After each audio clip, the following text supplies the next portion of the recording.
Good day, everybody, and what a glorious fall morning it is here in beautiful Ontario. It's Saturday. Tonight is the Casual AF live stream. I might be a little bit late. I've already told Twin about it. I've got a birthday celebration to go to today. Anyway,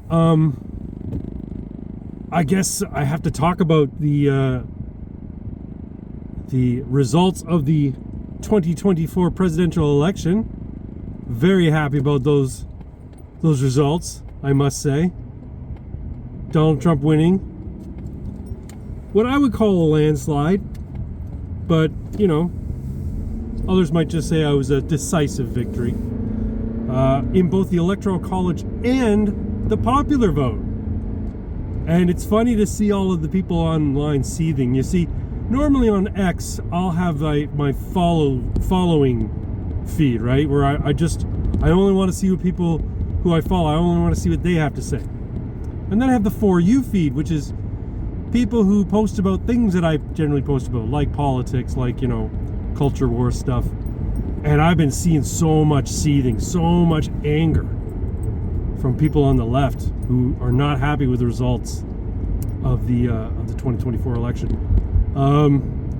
It's kind of funny, it's kind of amusing, and I'm kind of relishing in it because, you know, for years these guys have been calling anybody who supported Trump a Nazi and, you know, the worst type of people ever, you know, just despicable, evil, deplorable, garbage, you know, that kind of stuff.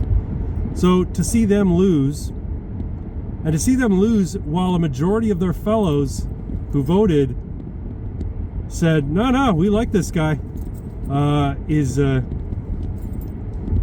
is quite satisfying, let me just say. I'm not trying to gloat, but maybe I'm gloating a little bit, but I'm happy with the result. Let me just say that. And I just wish that what I wish for the people who voted against him and for the people who, you know, are so caught up in this ideological possession that they believe everything that's been said about him over the last, you know, 8-10 years, more than that, I guess, really. Stop and reflect. Think about what it is you say, and think about what it means to cast these titles, cast these pejoratives at your fellow citizens.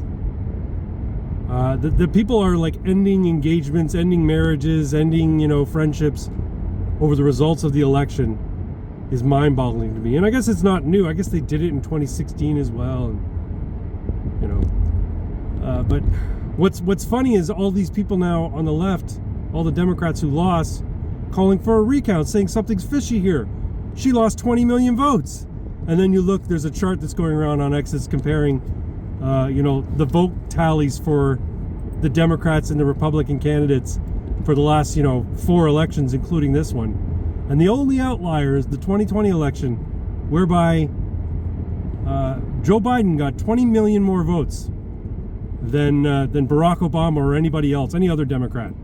So all the Democratic, you know, candidates in the past elections got, you know, between 65 and 70 million votes. You know, closer to, you know, I don't know. I think 69 was the highest at one point. That was Barack Obama's first term that he won. You know, then 66, 67, and then all of a sudden 81 in 2020, and then down to like 64, 66 for Kamala this year, 2024. Meanwhile, the numbers for the Republican candidate have roughly stayed the same. Trump got slightly more in 2020 than he did this time, but then a lot of votes haven't been counted yet. Now, from what I understand, there's a bunch of counties out in California that have not been counted. California is slow walking their results, you see, because I think the concern is they don't want to give Trump any more of the popular vote, because he's poised to take 4 or 5 million from California, and if you look at the county map of where it was in 2020 versus where it is in 2024, yeah, I mean, Trump got way more counties in California this time around than before. In any event, it is what it is. It's kind of funny how they seem to think something's fishy because she lost 20 million votes. No, something was fishy in 2020, and we've been trying to tell you that. There was a riot at the Capitol because of it, and you guys didn't believe it. But now you look and you say, hey, wait a second, she's like 14 million, 15 million votes down, 20 million votes down. Where did they all go? They never existed in the first place, sweetheart. And that's what we've been trying to tell you. It is what it is. I'm happy he won. I'm looking forward to the paradigm shift of this, is it neoliberal or faux neoliberal world order that we live in? I wouldn't call it a neoliberal world order because based on the description of neoliberalism, it sounds a lot more palatable than what we're living in now. We're living more in an oligarchy, I would say, where rich people are the donor class. They give to the politicians. The politicians give them kickbacks. Politicians launder money with foreign governments. Yeah, but anyway, the world order, whatever you want to call it, neoliberal, faux neoliberal, is changing all because Trump got elected. And I think it's going to eventually trickle up here to Canada as well. If Poilievre gets elected, I hope he fully embraces populism, but I'm not counting my chickens before they're hatched, as they say. But we'll see. We'll see what happens. In any event, it's good news for America, despite what the liberal seething mob says. All of them just going into absolute histrionics over women are going to lose their rights. Women haven't lost any rights. Nothing's going to change. All these people, invoking the Handmaid's Tale, how women are going to become, just birthing chambers. It's ridiculous. Anyway,